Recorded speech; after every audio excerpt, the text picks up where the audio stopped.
trigger warning for those who are sensitive to topics regarding sexual assault or the contemplation of suicide. Those topics will be referenced in my speech.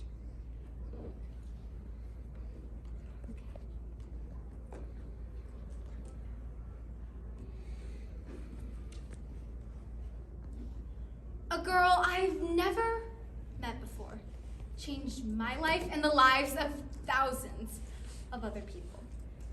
Hi, I'm the CEO of DoSomething.org. It's one of the largest organizations in the world for young people. In fact, we're bigger than the Boy Scouts in the United States. And it's true. The way we communicate with young people is by text, because nowadays that's how everyone communicates. So we'll run over 200 campaigns this year, things like collecting peanut butter jars for food pantries or making Valentine's Day cards for senior citizens who are homebound. And we'll text them, and we'll have a 97% open return rate. We collected over 200,000 jars of peanut butter and over 365,000 Valentine's Day cards. This is big scale. But there's one weird side effect. Every time we send out a text message, we get back a few dozen text messages having nothing to do with peanut butter or hunger or senior citizens, but rather text messages about being bullied. Text messages about being addicted to pot. And the worst message we ever got said exactly this: "He won't stop raping me." It's my dad. He told me not to tell anyone. Are you there?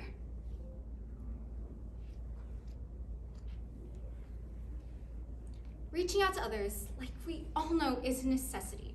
But when you reach out, a bridge is created, and what comes back over that bridge is not always predictable. And that was a sobering reality that Nancy Loveland encountered when she took over the helm of an organization that communicated with teens in America.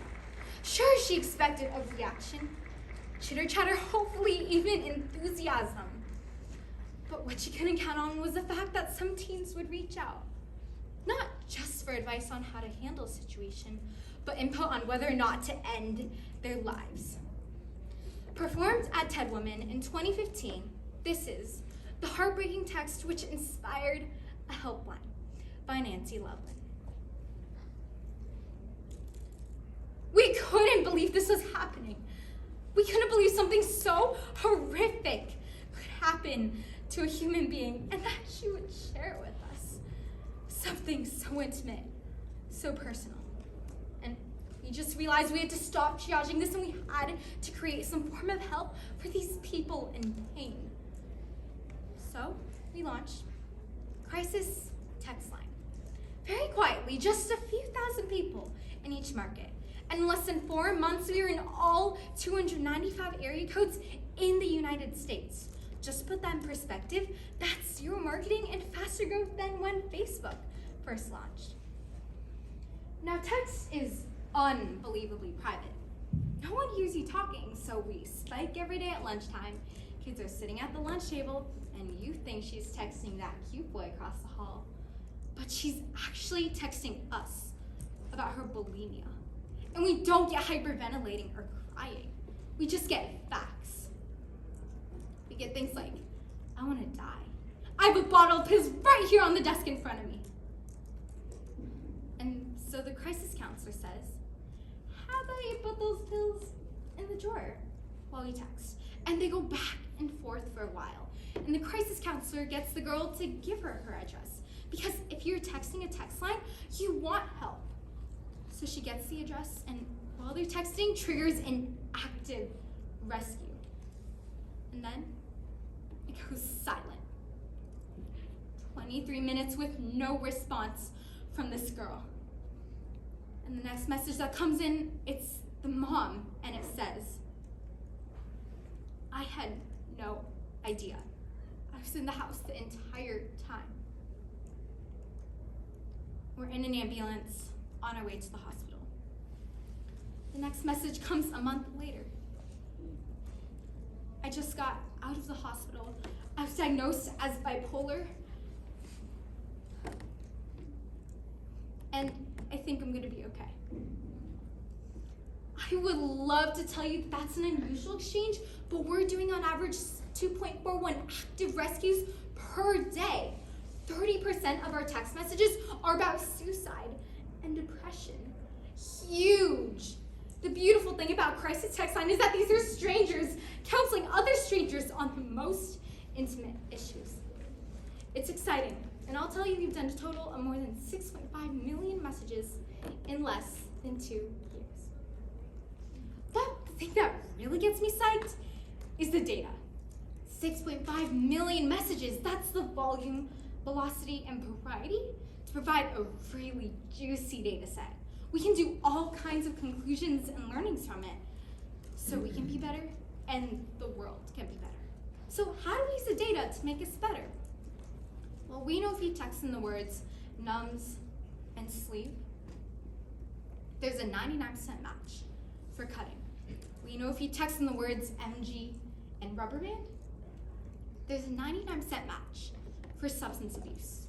Now that's interesting information that a counselor could figure out, but the algorithm in our hands means that an automatic pop-up says 99% match for cutting. Try asking one of these questions to prompt the counselor, or 99% match for substance abuse. Here are 3 drug clinics near the texter. It makes us more accurate. On the day that Robin Williams committed suicide, people flooded hotlines all over the country. It was sad to see an icon, a funny man, commit suicide, and there were 3-hour wait lines on every phone hotline in the country. We had a spike in volume also. The difference was if you text us, I want to die, or I want to kill myself, the algorithm reads that. You're code orange, and you become number 1 in the queue. So we can prioritize severity, not chronological. This data is also making the world better because I'm sitting on the world's first map of real-time crises. Think about it. Those 6.5 million messages auto-tagging through natural language data points. I can tell you, the worst day of the week for eating disorders? Monday. The worst time of day for substance abuse? 5 a.m. And that Montana is a beautiful place to visit, but you probably don't want to live there because it's the #1 state for contemplating suicide. And this data, although tragic, is important. And we made all of it public. We pulled out the personally identifiable information, and the data is in a place called crisistrends.org. Feel free to Google it right now, because I want schools to be able to see that Monday is the worst day for eating disorders, so that they can plan meals and guidance counselors to be there on Monday. And I want families to see that substance abuse questions spike at 5 a.m. I love data, and the only difference really between me and those bros down the street in their hoodies and their fat-funded companies is that I'm not inspired by helping you find Chinese food at 2 a.m. in Dallas, or Tetris and get a car, or swipe right and get a date. I want to use the tech and data to help make the world a better place. I want to use it to help that girl who texted in about being raped by her father. Because the truth is, we never heard from her again. And I just hope that she's out there somewhere safe and healthy, and that she sees this talk and knows that her courage and her desperation inspired the creation of Crisis Text Line and continues to inspire me every single day. Thank you, everyone.